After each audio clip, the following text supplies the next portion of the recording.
नाशिकमधून hit and रनची घटना समोर आली आहे। मद्यधुंद कार चालकाने उभे असलेल्या 3 वाहनांना धडक दिली आहे।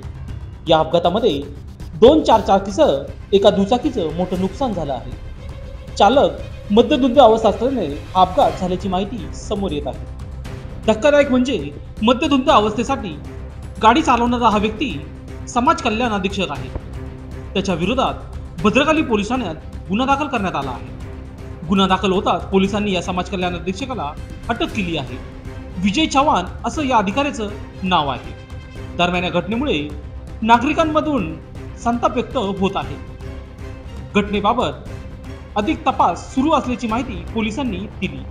23 ऑगस्ट 2024 रोजी रात्री 10:30 दरम्यान इसम नामे विजय चव्हाण वय 56 वर्ष समाज कल्याण येथे अधीक्षक या पदावर कार्यरत आहेत।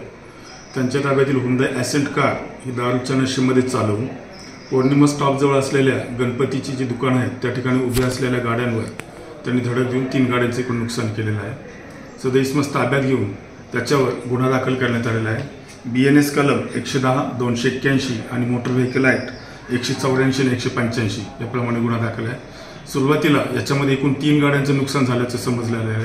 सदर इसमाला अटक करून आज त्याला न्यायालयापुढे आम्ही हजर करत आहोत। तर या घटनेमध्ये कोणी जखमी झालाय का? नाही, अद्यापर्यंत या घटनेमध्ये कोणी जखमी असल्याची माहिती मिळालेली नाही।